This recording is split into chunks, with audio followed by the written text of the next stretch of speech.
Ibu, ini kan memasukin bulan puasa ya. Jadi ibunya nanyakan gimana kalau puasa gitu ya. Jadi ini kan ibu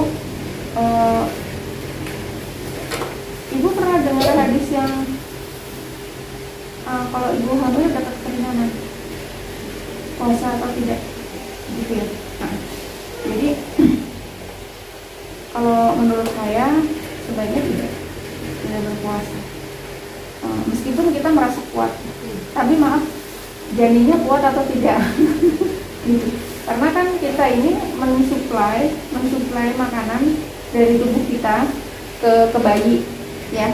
Jadi khawatirnya gizinya malah berkurang ke bayi.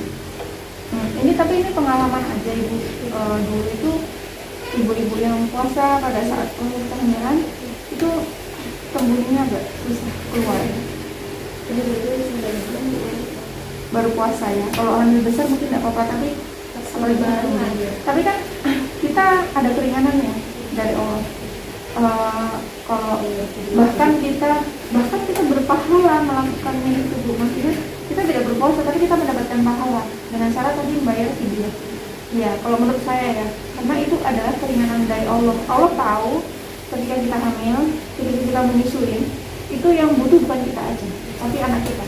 Nah, sekarang ibu merasa misalnya dengan puasa, ibu merasa aku cukup untuk hidupku, tapi apakah ibu tahu kebutuhan anaknya cukup untuk isinya sama bayinya? Kan ibu tidak tahu.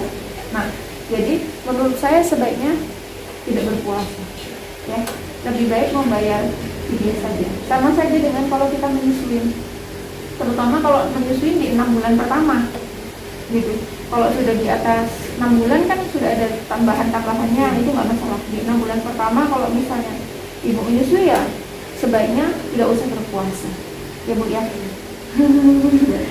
Ibu ini berniat puasa ya, ya. Udah bayar fidyah aja. Dan itu keringanan dari Allah, dan karena Allah tahu bahwa kita itu sedang dalam kondisi dimana memang kebutuhannya bukan hanya ibu saja.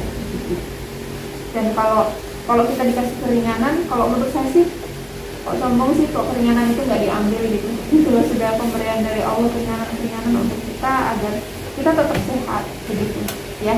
Jadi sebaiknya tidak usah puasa. Makanannya yang ini ya, yang bergizi ya. Bahkan dalam kondisi tidak puasa pun kalau gizinya kurang ini sudah pernah dapat konseling soal ini, makan buah isi piring itu segala ya, dari bidan ini ya, bidan siapa namanya, Hera ya. Ini makanannya harus lengkap ya, lauk pauk, buah-buahan, makanan pokok sama sayuran ya. Cuci tangan sebelum makan, air putih tambahannya jangan lupa. Kalau dulu susu ya, plus susu ya. Sebenarnya susu itu tidak terlalu penting, maksudnya kalau ibu cukup makanannya, porsinya itu isi piring punya sudah cukup, itu susu nggak perlu. Tapi kalau misalnya ibu ingin minum susu juga nggak masalah ya. Itu hanya tambahan saja ya. Oke ibu, itu pakat ya, nggak usah puasa dulu. Ini suntik tetenya ibu sudah lengkap.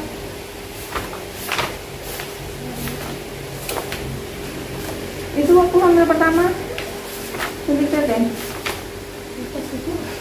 Hamil pertama 2 kali suntik tete?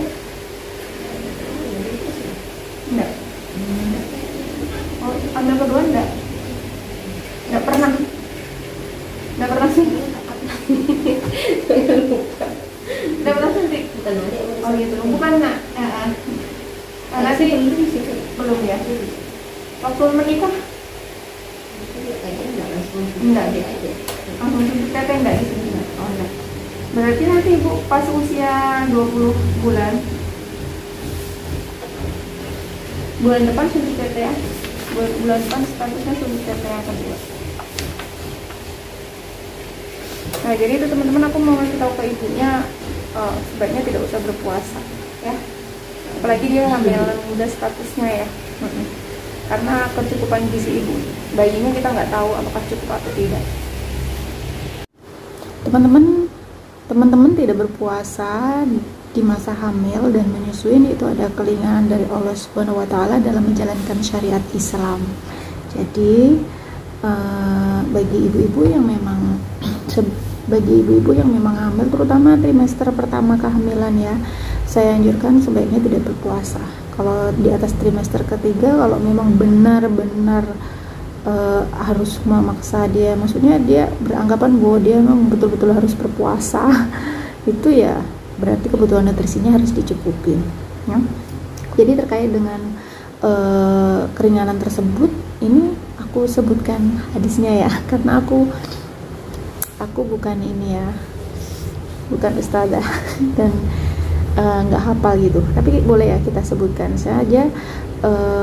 Dan hadis ini sebenarnya tidak ada perselisihan ya, tidak ada perselisihan antar ulama, kalau tidak salah seperti itu.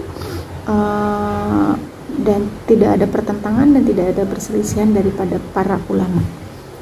Sebagaimana sabda Rasulullah Shallallahu Alaihi Wasallam, sesungguhnya Allah Jalla meringankan setengah sholat bagi musafir dan meringankan puasa bagi musafir, wanita hamil, dan ibu menyusui. Hadis riwayat An-Nasai nomor 2275, Ibnu Majah nomor 1667, dan Ahmad 4.347. Syekh Al-Albani menyatakan bahwa hadis tersebut sahih. Nah bagi ibu-ibu, tapi bagi yang tidak berpuasa, jangan lupa diwajibkan mengqadha ya, atau membayar puasanya atau membayar fidyah. Ada ibu-ibu hamil ya, sekali lagi trimester pertama sebaiknya tidak berpuasa karena adalah proses pembentukan janin di situ ya, banyak nutrisi yang harus kita butuhkan dalam kondisi kita yang memang hamil muda itu sangat lemah. Untuk trimester selanjutnya kita serahkan ke ibu-ibu, yang penting nutrisinya itu sangat cukup sekali untuk ibunya dan bayinya. Ingat, ibu-ibu itu biasanya kuat aja, tapi kita tidak tahu apakah janinnya itu kuat dan kebutuhannya sesuai dengan yang diharapkan. Begitu, sekian dari saya. Assalamualaikum warahmatullahi wabarakatuh.